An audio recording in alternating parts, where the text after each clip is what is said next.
بسم الله الرحمن الرحيم. السلام عليكم ورحمة الله وبركاته. بنراني برز خوشويست ام كاتتان باش خوشحالم بەوەی کە لە خزمەت ئێوەی بەڕێز و خۆشەویستدام بۆ پێشکەشکردنی ئەڵقەیەکتر لە بەرنامەکەتان بەرنامەی دوانگەی خەڵک کە ئێوە ئازادن و ڕاو سەرنجەکانی خۆتان لەم بەرنامەیەدا دەربڕن. ئێمە لە هەرێمی کوردستان خۆتان ئاگادارین لە سای سەری دەسەڵاتێکی گەندەڵ، لە سای سەری دەسەڵاتێکی کە ئەم دەسەڵاتە بیر لە هەموو شتە دەکاتەوە بۆ خۆی، بۆ بەرژەوەندی خۆی و بۆ بەرژەوەندی حیزبەکانیان، بەڵام بە هیچ شێوەیە بە بیر لە بەرژەوەندی خەڵک ناکەنەوە. بۆ نمونەکە ئێستا ئەمڕۆ هەژدەی مانگە، هەژدەی نۆیە، کەچی تا ئێستا موچەی مانجی هەژ نەهاتووە و پاشی دوو ڕۆژی تر حکوومەتی عراقی دەست دەکات بە دابەشکردنی موچەی مانجی نۆ. من دەپرسم لە دوانگەی خەڵک هۆکار چییە موچەی مانجی هەشت دواکەوتووە و دوا دەکەوێ؟ ئایا تاکەی وابێ؟ تاکەی ئەم خەڵکە بەو شێوەیە یعنی نیگەران بێ؟ تاکەی خەڵک چاوەڕوانی ئەوە بێ کە کەی حکوومەت ڕەحمیان پێدەکا و موچەیەکیان بۆ دابین دەکا؟ دوایە جار چۆن دەبێ حکوومەت بێ موچە بخاتە بابەتی پروپاگەندەی هەڵبژاردن؟ یعنی ئەمە بەڕاستی کارەساتێکە ئەوەی کە ئێمە دەبینین لەم هەرێمی کوردستانە لە هیچ دەسەڵاتێکی دنیادا نابیندرێ کە ئاوا بەم شێوەیە دەسەڵاتێک هەبێ دژی گەلەکەی خۆی بێ، دژی ئەوە بێ کە ئەم گەلە خۆشبەخت بێ و خۆش گوزەران بێ. چونکە لە سەرتانسەری دنیادا موچە تێکەڵی هیچ بابەتێک ناکرێ، حکوومەت نابێ تێکەڵی بابەتی حیزبەکان و سیاسیەکان بکرێ. بەڵام لە هەرێمی کوردستان دەبینین بەداخەوە ئەوەی کە ڕوودەدا ینی زۆر پێچەوانەی هەموو یاسا و هەموو قانون و هەموو دەساتیر و هەموو شێوازێکی ژیانی مرۆڤانەیە لە دنیادا. بۆ دەبێ وابێ، لەبەرچی وابێ؟ ئەمە بەڕاستی کارەساتێکە یعنی ئەم دەسەڵاتە بەم خەڵکەی دەکا، یعنی تاکەی، یعنی بۆ دەبێ ئاوا بەم شێوەیە بیر بکەنەوە، بۆ دەبێ هەموو شتێک لە بەرژەوەندی خۆیان بێ، لە بەرژەوەندی حیزبەکانیان، لە بەرژەوەندی کۆمپانیاکانیان، لە بەرژەوەندی بنەماڵەکانیان، لە بەرژەوەندی خۆیان بێ. بەڵام ئەوەی کە بیری لێ نەکەنەوە بەرژەوەندی باڵای میلەتەکە زۆر جار بازرگانی پێوە دەکەن، سیاسەتی پێوە دەکەن و دەیکەنە بە بابەتی هەڵبژاردن و بابەتی پروپاگەندەی هەڵبژاردن. یعنی بەڕاستی ئەمە جێگای شەرمە، جێگای داخە. بۆ وابێ؟ بەڵێ کاک ئاڵان لە سلێمانی، سڵاوی خوا لێ بێم، کاتت باش. کاک ئەنوەری بەڕێز، سڵاوی خوا لێ بێ. سڵاوی خوا لە بەڕێز بە قوربان. چۆنی ئەحواڵ باشە؟ تاسی جەناب دەکەم، خوا لێمان ڕازی بێ. اللهم ئامین. کاک ئەنوەری بەڕێز، سەبارەت بە تەوەرەکەی ئەوڕۆ دەستخۆشی لێ دەکەم، تەوەرەکی گەرمگر و لە دێ خۆیت هەڵبژاردیە. بەڕاستی جەنابیشت دەستپێکێکی زۆر جوانە دەستپێکرد، قسەکانت بەڕاستی هەم لە شوێنی خۆی بوون. بەڵام من دەمەوێت هەندێک شت سەرباری قسەکانی جەنابت بکەم، ئەویش ئەوەیە کاکە ئەوانە پیاوی حکومڕانی نینە. برا بەڕێزەکەی من زۆر گرنگە خەڵکی هەرێمی کوردستان ئەلەوە تێبگا، ئەوانە کە دەرێن شۆڕژێر بووین درۆیان دەکرد، ئەوانە کە دەرێن ئێمە هاتوین خزمەتی خەڵک بکەین درۆ دەکەن، با سەرکردە ڕقم یەکەکانیان بە بێنە سەر تەلەڤیزیۆن بزانە قەت ئەو شە لە زاریان بێتە دەرێ برێ من خزمەتکاری گەلەکەمم، من خزمەتکاری خەڵکم. مستەحیلە ئەوانە لودبەرزن، ئەوانە خۆ بەزلزانن، ئەوانە پیاوی حکومڕانی نینە. تاکە ئەوانە بازرگانی سیاسین، سیاسی بازرگانیش نین، ئەوانە بازرگانی سیاسینە. یعنی ئەگە خەڵکێک سیاسی بازرگاندی بە جوانترین شێوە سیاست دەکا لەوەی بازرگانیەکەی سەر بگریتن. ئەوانە دزی دەکەن، مناڵی ناو زادە و کۆڵانەکان دەزانن دزی دەکەن، ئەوانە خیانەت دەکەن، خەڵکەکی زۆر سادە و ساکار دەزانن ئەوانە خیانەت دەکەن، ئەوانە دەستیان کەشفە. گرنگ ئەوەیە خەڵکی هەرێمی کوردستان یەک دەست، یەک دەنگ، یەک ڕەنگ بستنە سەر سندوقەکانی دەنگدان و دەنگ بدەن بە دژی ئەو دەسەڵاتە هەتاکەی. وەڵڵاهی کاک ئەنوەر شتێکی زۆر شەرمەزار و عەیبە و سەقەت و کۆنەپەرستیە موچە بکرێتە بانگەشەی هەڵبژاردن کە لە هەندێک میدیا جێم لێ بووە. تاکە تۆ دەوام دەکەی، تۆ مافی خۆتە ماف. تەسەوور کە ئەوانە عەقڵیەتیان عەقڵیەتی کۆیلایەتی و ئاغایەتی و خەڵک دەستەمۆکردنە، ناخوتی خەڵک چۆن دەبێ بخرێتە ناو سیاسەتەوە. دەستەکان خۆش کاک ئاڵانجان، زۆر سپاس دەکەم، زۆر بەڕێزی. کاک جەلال لە چەمچەماڵ، کاک جەلال. بەڵێ بەڕاستی ینی لە سای سەری ئەم دەسەڵاتەی کە بەڕاستی دەسەڵاتێکی تا سەر ئێسقان بێباکە دەسەڵاتێکە بیر لە هیچ شتێ ناکاتەوە لە بەرژەوەندی خەڵک تەنها بیر لە خۆی دەکاتەوە لە سایسەری ئەم دەسەڵاتە ئەم وڵاتە پڕ بۆ لە دەرمانی ئەکسپایر لە سایسەری ئەم وڵاتە لە سایسەری ئەم دەسەڵاتە ینی ئەم هەرێمە وای لێ هاتووە ئێستا کە بەڕاستی خەڵک نازانێ چۆن ژیان بکە چۆن ژیان بگوزارێنێ چۆن ماڵ و منداڵەکەی بەخێوکە. کاک ئەحمەد لە هەولێر. بەڵێ بەڵێ کاک ئەحمەد. بەڵێ کاک ئەحمەد.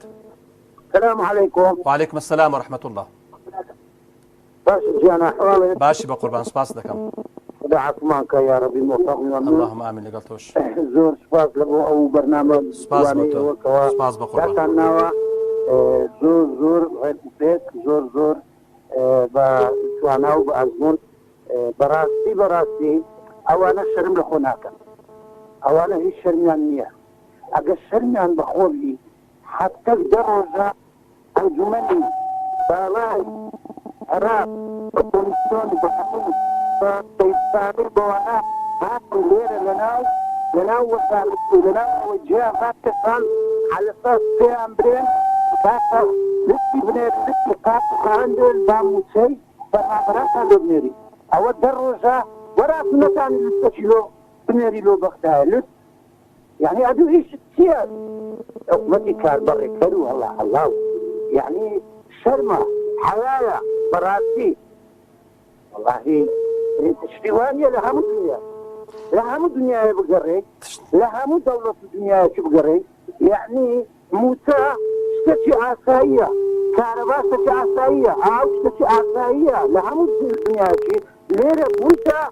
يعني عاو بيتبقى قطرة بنزين بيتبقى نازم يعني نازم صبرين دەستەکانت خۆش کاک ئەحمەد زۆر سپاس دەکەم زۆر سپاس بە قوربان. کاک حەسەن لە کەلار. کاک حەسەن سەلام عەلەیکم. وعليكم السلام ورحمة الله. باشی بە قوربان فەرموو. سپاس.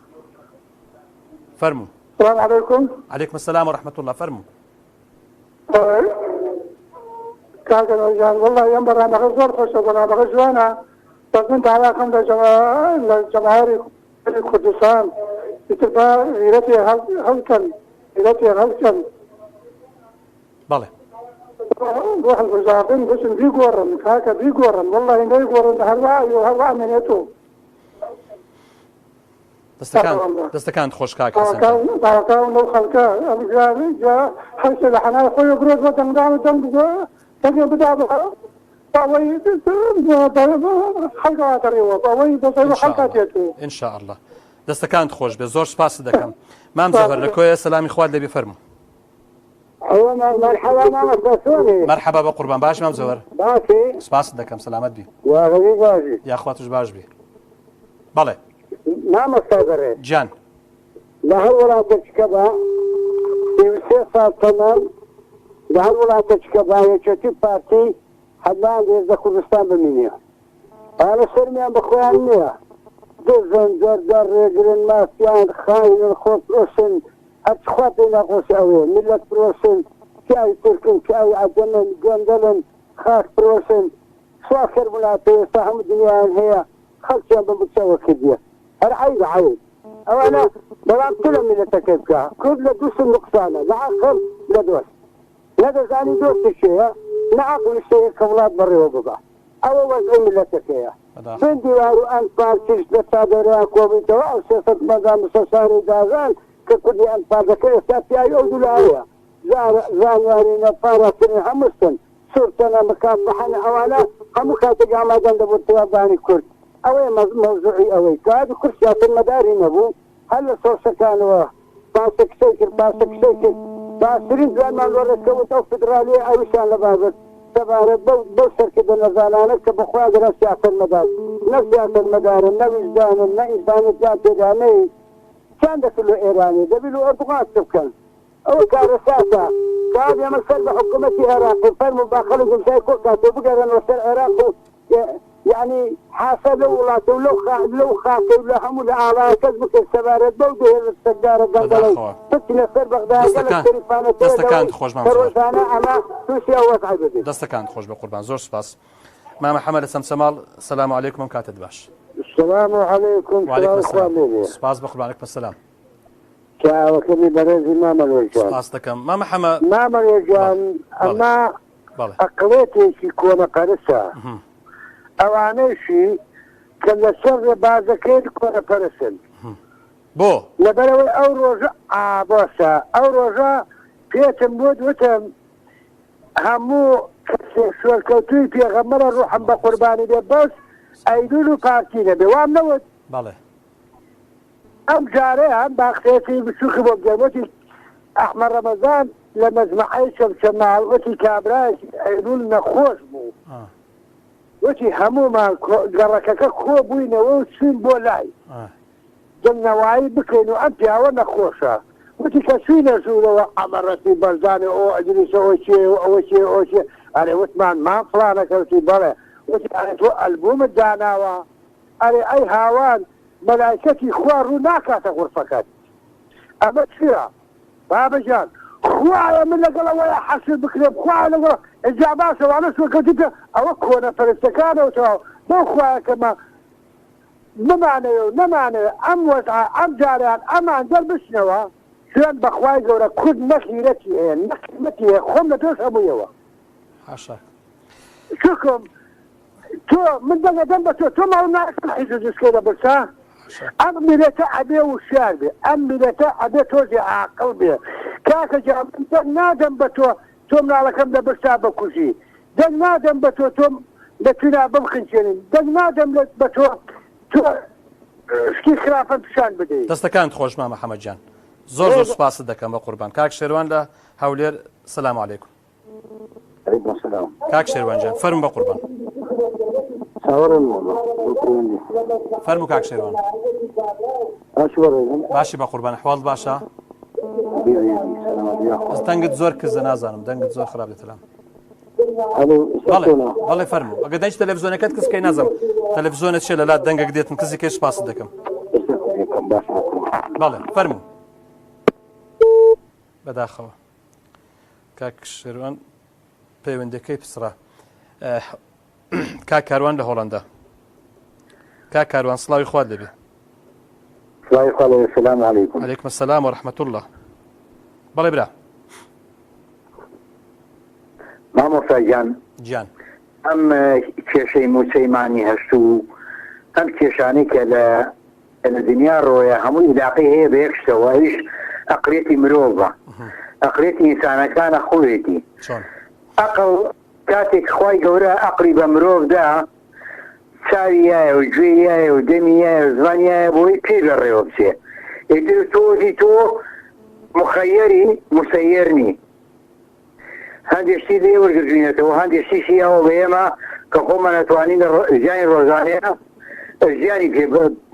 بەڕێوە بەرین کێشەی موسەیمانی هەست علاقەی بە حکومەتی وەدیە علاقەی بەم حکومەتە کاربەڕێکەر و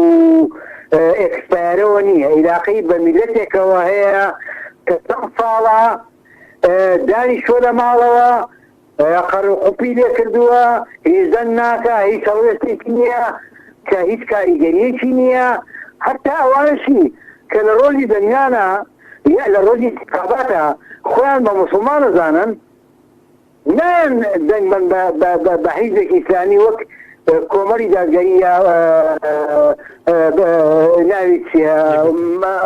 ئەو حیزەی مامۆستا سەلاحەدین یەکگرتووی ئیسلامی مالایی لە مام حیزبانە مامۆستا نوور حەز دەکەم ئەم نقطەیە بە شێوازێک بژێنم بۆ بینەران و بۆ هەوادارانی ئەم حیزبانە کەم حیزبانە بەێژایی تەمەنیان خزمەتی کەسانێکیان کردووە لە ڕۆژانێکە لە زەمنێکە کە نان نەبووە بیخۆن یعنی هاوکاریشی ویان کردون لە تەناو خوای و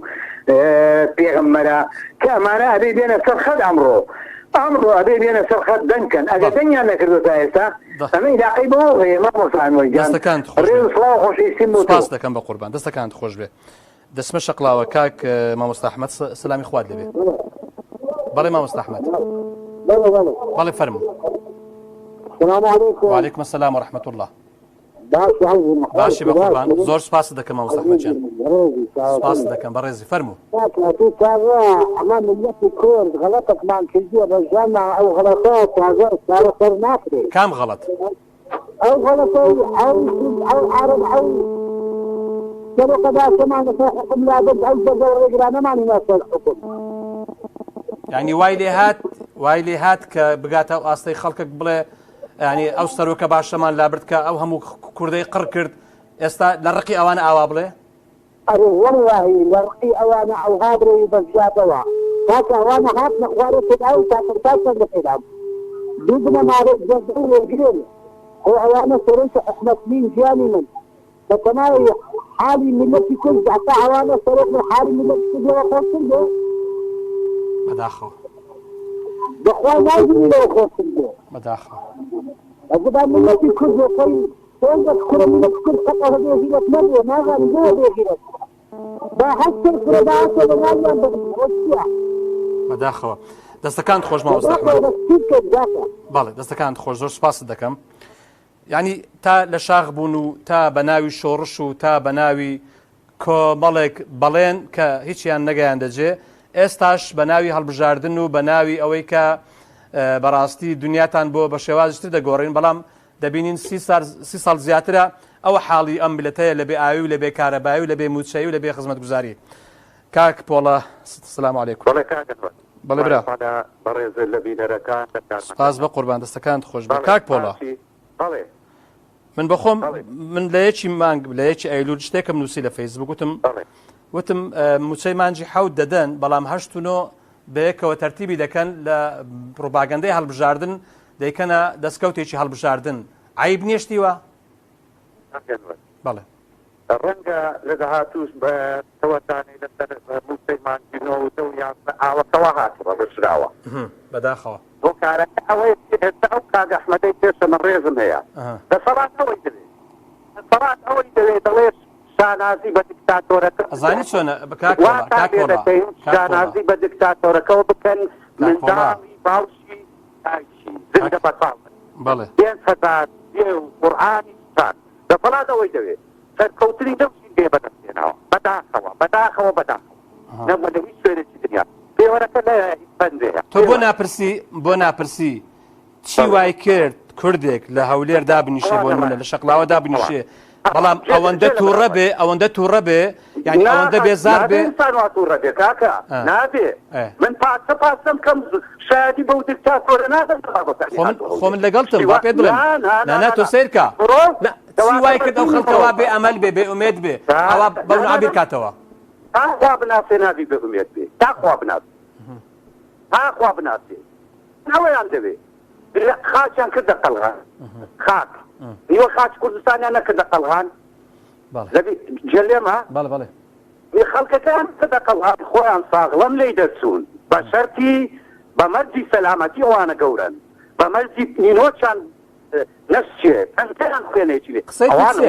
قسەی تو بۆ ئەو دەسەڵاتە چییە کە هیچ باچی نییە بێ با بۆت ڕوونکەمەوانەی لابەلا هێستان تێنەگەیشتون کا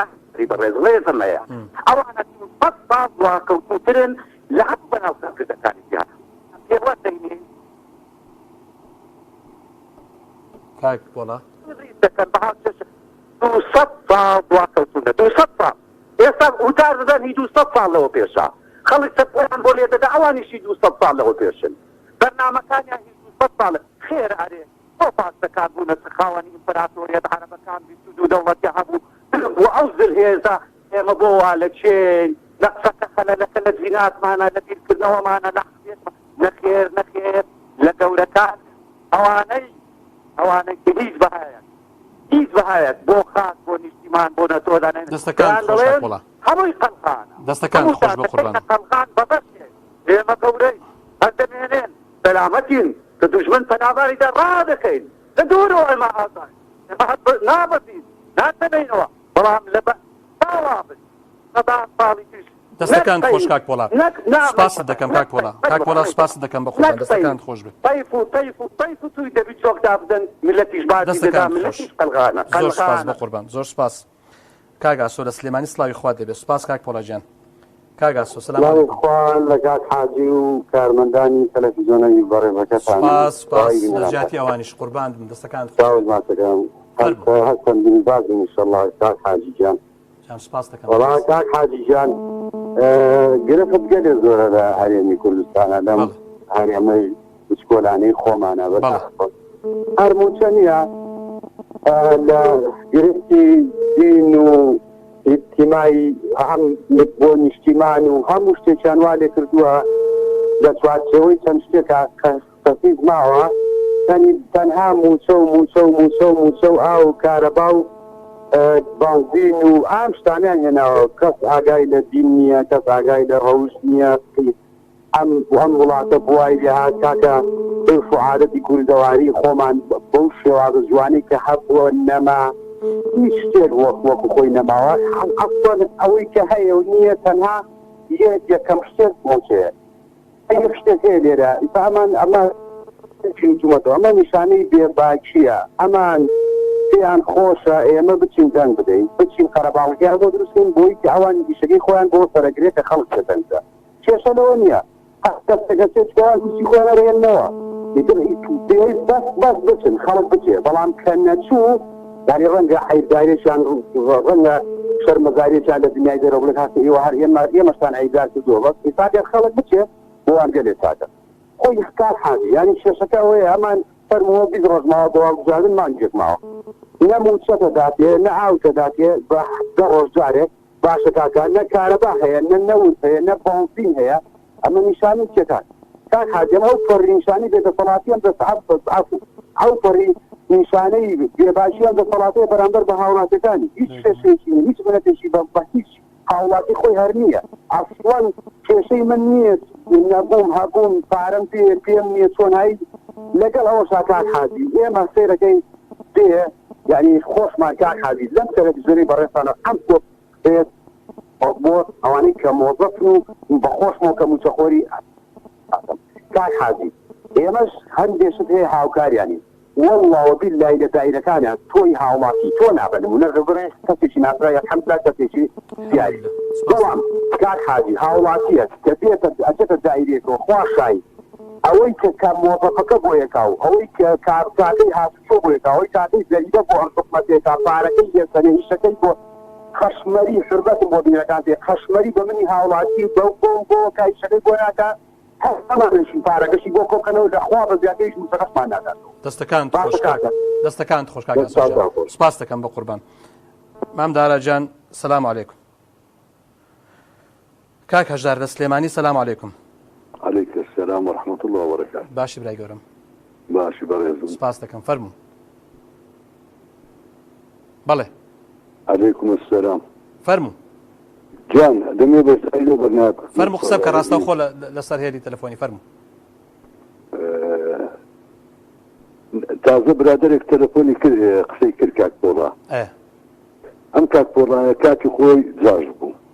کاک ئێستا دەیناسییان ئەوە هەر زۆر بە کاکی دەیناسم ئێستا ئەڵێ دیکتاتۆر باشە سەرانی دیکتاتۆر هەموو لە هەولێر نین بۆ دەریان ناکەن ئەو دیکتاتۆرێک کە ئەو پێی دەڵێ دیکتاتۆر هەمووی لە هەولێر دانیشتون شوێنەکانیان دیارە بۆ دەریان ناکەن دوایە نیشتیمانی چی نیشتیمان ماوە چ نیشتیمانیان هێشت بڕۆ هەمووی بۆتە گوندی نازانم لبنانی و بڕۆ نازانم بۆ باک شوێنی بێ ڕەوشتی و بێ ئەدەبی وانە ینی کابرا خۆی باخەڵی پڕە ئەی سەری ئەو خەڵکە ناکاتن زمانی دیکتاتۆر منش دەرم دیکتاتۆر بووە بە زمانی ئەو کاتی ئەو هیچ کەسێک محتاج نەبوو بۆ پاروێ نام بۆ بەرمیلێنەوەک بۆ تەنەکەیەک ئاو یعنی هەموو شتێک متەوەفر بوو هەموو شتێک هەبوو بەڵام خەڵکیشی قڕ کرد خۆماوامان لە خۆمان دەکرد هەنی ئەو کاتەش هەر خەتای خۆمان بوو هەر خەتای خۆمان بە تەلەڤیزیۆن و بە ڕادیۆ و بە ئینەکانی ئەوان ئێمەیان هەن ئەدا بچین شورتێر لەسەر زادە بکوژین ئەمنێک لەسەر زادە بکوژین طبعا منیش لمەساب دێ بە ماڵەکەی تۆ بەردێک لە پەنجەرەکەت بکەن تۆ دیکە دەرێ لەم دەدەیت بەڵێ دەستەکان شتەکە بە واقعی بێ کابرا ڕئیسی دەوڵەتێک بوو تۆ دەچووی ینی نەفەرەکانی ئەوت دەکوژ عەسکەری ئەوت دەکوژ شورتەی ئەوت دەکوژ دوو تاقەت لەناو بازار دەکرد دوو کەس بەردەکوژێ کابرا خۆ ناوەستە بەرامبەر دانیشەیە دەستەوە زۆر سپاس کاکە ژارجان چاوت ماز دەکەم زۆر سپاس بە قوربان چێ كاك محمد لسليماني فرمو. السلام عليكم. وعليكم السلام ورحمة الله. دەست خۆش سپاس. سپاس ببەڕێزت. دیارە ئەو هۆکارانەی کە لە ڕابردوو لە 2014ەوە شازەم و تەیتەوا و 34 پاشەکەوت و دەلێ بڕین و ئەمڕۆ 8 2024 هەمان ئەو هۆکارەیەکەوە بۆتە هۆی دواخستنی موتەی مانجی هەشت کەسیش نەبوو هەتاوکو ئێستا بەرهەڵستی بێت لە 2014 ئەمانە دەستیان ناوە تا بیناقاقای هەم خەڵکە و تاوەکو ئێستا 16 موتەی تەوا و 34 پاشەکەوت و دەلێ بڕینیان نەداوە تاوەکو ئەمڕۆکە دایدان ئەمڕۆکەش بەڵام 8 2024 ئەمە یەک دووش لە ئێستادا پێم سەیرە یعنی لە هەموو وڵاتانی دنیا ئۆپۆزیسیۆن کاتێک کە دەسەڵاتدارانی وڵات کەپتەرخەم دەبن بەرامبەر بە هاوڵاتیان ئۆپۆزیسیۆن ئەم دەرفەتە دەخوازنەوە بۆ خۆیان بۆچی لە ئێستا دەکاتم ئۆپۆزیسیۆن ژیانی گەندەڵیە یعنی ئەمە 15 ڕۆژی ماوە بۆ 20 ڕۆژی ماوە بۆ هەڵبژاردن بۆچی یعنی جوڵەیەک ناکەن لەکانی ئۆپۆزیسیۆن ڕقی ئەم خەڵکە ئەستوترکە کاکە وەرە شقانێک دابخە کاکە وەرە بەردە سەڵاتە بڵێت و ئەمڕۆکە ئەمڕۆ هەژدەی نۆیە تاوەکو ئێستا موتەی مانجی هەشت نەداوە هیچ ناکەن دەسەڵاتان وەستاوە وەکو منێکی هاوڵاتی کاکە وەرە ڕقی من ئەستوترکە بان دۆڵی خۆمیان لێ بکەمەوە بەڵام تو دانیشتی وەکو من تاوەڕی من هەی حزبەکەتی وەکو من دانیشتی تاوەڕی موتەی پاسەوانەکانتی لەوان پیدا یعنی تاوەڕوان چی بکرێ ئۆپۆزیسیۆن ئەم ئۆپۆزیسیۆنەیە تاوەکو ئێستا ئەمڕۆکە دەڕۆژ ماوە بۆ هەڵبژاردن کاکە چی ماوە دەستەکانت خۆش بکاک محەممەد جان دەستەکانت خۆش بێ زۆر سپاس دەکەم ئەو دەسەڵاتەی ئێستای کە هەر لە هەرێمی کوردستانە هیچ بیر لە ژیانی خەڵک ناکاتەوە و ئاگای لەو خەڵکە نییە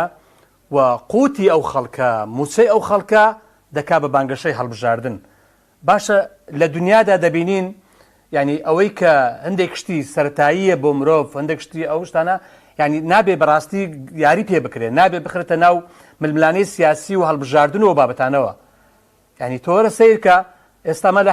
9 تا ئێستا موچەی مانجی هەشت وەرنەگیراوە بەڵام ئەوتە حکوومەتی عراقی خەریکە موچەی مانجی نۆدا بەش دەکات دەیانەوێ موچەی مانجی هەشت بکەن بە پروپاگەندەی هەڵبژاردن کە بەداخەوە ینی ئەو شتانە شتێکی زۆر ناڕێکە زۆر ناشرینە شوورەیە بۆ ئەو دەسەڵاتە کە بەو شێوەیە بیر دەکاتەوە بەو شێوەیە مامەڵە دەکا بەو شێوەیە تەسەڕف دەکا بەو شێوەیە ژیانی خەڵک بەڕاستی تەدمیر دەکا چکە بە حەقەت ینی تۆ سیر کە ئاخر ئەو خەڵکە کە موچەی نەبێ ئاخر ژیانی گوزەرانی ژیانی بەڕاستی بەڕێوە ناچێ ینی بۆ دەبێ وابێ لەبەر چی وابێ ئەین تاکەی وابێ 30 ساڵ زیاترە ئێوە بەڕاستی ناڕاستی لەگە ئەو خەڵکە دەڵێن ینی واقعی لەگە ئەو خەڵکە ناجوولێنەوە هەرچی دا و دەرمانی بەسەرچوو هەیە هەرچی خۆراک و کەلوپەری بەسەرچووی وڵاتانی تورکیا و ئێران هەیە دێتە ئەم هەرێمی کوردستانە ینی بۆ دەبێ وابێ هەموو خێر و بێرێکی ئەو وڵاتە بۆ خۆتان و بۆ حیزبەکان و بۆ بنەماڵەکە و بۆ دەوروبەرەکەی خۆتانە بەڵام ئەو ملەتە داماوەی ئەو ملەتە بەڕاستی شۆڕژێڕەی ئەو ملەتەی کەوا خەباتی کرد و ماندوو بوو ئێستا ئەو برسیە یعنی دێن چەند هزار مترە دەدەنە گۆرانی بێژە دەدەنە کەسێک کە ئەسڵەن نازانی کورد چیە کوردستان چییە بەڵام دەبینین خەڵکی خۆمان لە هەرێمی کوردستان ئێستا ئەنی بەداخەوە فەرامۆش کرایە کاک ئەحمەد لە هەولێر فەرموو سلام علیکم الو بەڵێ کاک مەوەست ئەحمەد فەرموو سلام علیکم سلام ورحمة الله دخوشي برنامج اللي سپاس بۆ بەڕێزت سلام والله أمن سياركم هي ليش لكنالي فيها هي بتساوان فرمو قليل كم أبي قليل لأمه هي بتساوان بلا من ناوي كزمهنا داوي لي بنيج دكاك ولا دكم كاو كاك نازم كامياب والله وبرزق ناوي هنا مش بحقيقة هم خوشني ناوي كزبنن هركس هو خوي آزاد سيدله بلا من ناوي هنا هم خوشني بله كاك عادي لكانوا الزباب ودو يك كان على أساس أول شيء بلاو كردوا على أساس سروسي حكومة كنالتي كتوبة 7 مليون دينار لا زانم 7 مليون دينار 7 مليون دينار سيا على أساس كنالتي ميك كتو لسدهاتنا خو ليه قلت كنالي فيها مخفي لسنة 7 مليون دينار على أساس كنالي ميك كتو لسدهاتنا خو 7 مليون دينار نية قبل 7 مليون دولار قينا بس 7 مليون دينار نية قلت كنالتي نا خو كرايتو على أساس ئێجا خەڵک برسیە مشکلە نییە گرنگ دڵی کوڕەکانیان ڕازیکەن دڵی دەوروبەرەکەیان ڕازیکەن کەناڵی بۆ خۆیان بکەنەوە و بەکەیفی خۆیان پارەی لێسەر بکەن. حرفك عزي تاريخي لو اشتانا لو تارني لو فرمان برا او ايضا كنا خوي وكنالي فيسبوك او توافق تداول وين دينار تم كارمان دمارمان بكيان ليري لعمو شوينة فيها لو تاريخي لو اويني هذه وادار كنالي فيها براو تاتو او شو دەکەشی هەواڵەکان نازان بڵاوتان کردەوە ئاگاداریە و باسکراوی نەکرا نازانم ئاگادار نیم بەڵام واقعە هەردوو لە دەسەڵات لە هەرێمی کوردستان پارەیەکی زەبەلاح خەرج دەکەن مانگانە و ساڵانە بۆ ڕاگەیاندنەکانی خۆیان دەکەن. با خەڵکیش مووقفی هەبێ کاکە با خەڵکی لە دەنگدان تۆڵیان لێ بکاتەوە. دەستەکانت خۆش بە قوربان زۆر سوپاس دەکەم. مامدارە سەلام عەلەیکوم. مامدارە پەیوەندەکەی پچڕە بەڕاستی ئەنی ئەوەی کە لەم هەرێمی کوردستانە دەگوزەرێ ئەوەی کە ئێمە ڕۆژانە دەیبینین ئەوەی کە بەڕاستی وەکو سیاست بەڕێوە دەچێت لەم هەرێمی کوردستانە سیاسەتێکی تا بڵێ سەقەتە سیاسەتی قڕکردنی میلەتێکە. کاک حەمە ڕەشید لە ژاراوە سەلام عەلەیکوم. وعليكم السلام ورحمة الله وبركاته. حاجي أنور بخير بيسر تشاوم. أتوش بخير بيسر تشاوم تشاوم ناسكم سباس. رزم بو جناب شو كنال. جنابي شو زور برزي. زور برزي. ذكو بينرانو بيسر أنجارين لبيش دا قريم لمسا بو خدمي دلم اوكاك قولا مادام بحثي بو دلسي دوا او كونا بحثي بحثي هولير دركا اگه چار بکره پی دلم اگه دلهم بیگاته بشکو زویلی بيه اد بداخل او بیرکنو مانا پولا بحثي بو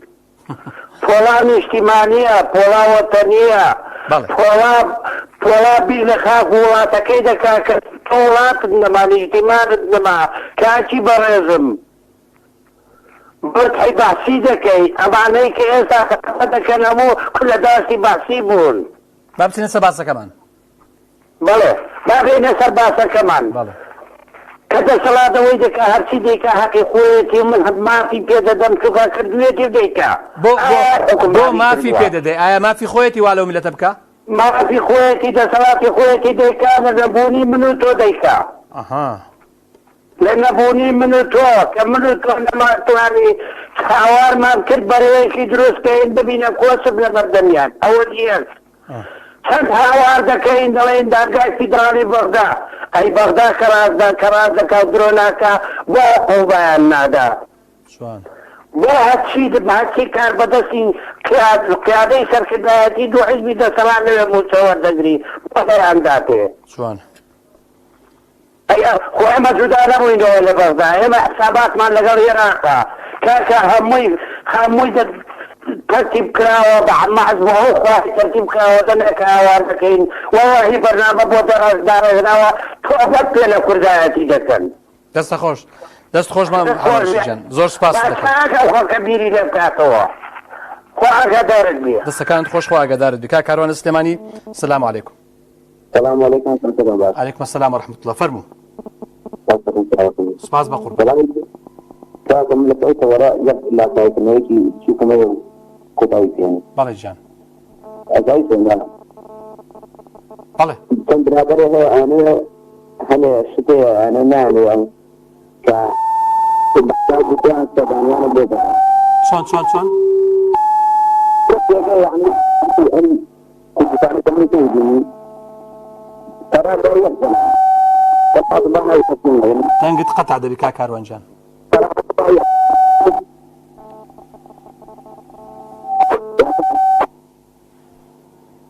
كاكاروان كاكبرزان كاكاروان دنجي ناقة تلام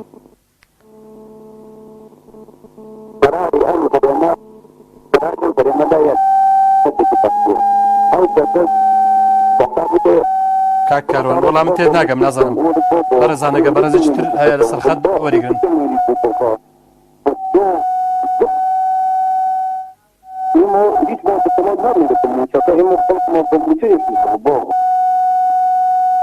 دەستەکانت خۆش کاکارۆن وەڵای من هیچ تێ نەگەیشتم نازانم دەڵێتی سوپاست دەکەم بە قوربان بەڵێ بەرزان خۆشەویستان ئەوەی کە بینیتان ئەم بەرنامەی دوانگەی خەڵک بوو کە تایبەت بوو بە موسەیمانجی هەشت کە تا ئێستا دواکەوتو ئەمڕۆ 18 مانگە و حکوومەتی هەرێمی کوردستان ئەوەی کە پێی دەڵێن حکوومەت لە هەرێمی کوردستان بیر لە ژیانی خەڵک ناکاتەوە و باچی بە خراپی گوزەرانی خەڵک نییە و بەڕاستی تەنها خۆیان و حزبەکەیان و دەوروبەرەکەیان سەلامەت بێ ئیدی ئەو ملەتە ئاو بیبە ئەو ملەتە برسی بێت تێنوو بێ هیچ گرنگی پێ نادەن بۆیە بەڕاستی گرنگە ئەم ملەتەش بەڕاستی بیر کاتەوە لە 20 ئۆکتۆبەر لە 20 دا تۆڵە لەم دەسەڵاتە بکەنەوە. خواتان لەگەڵ.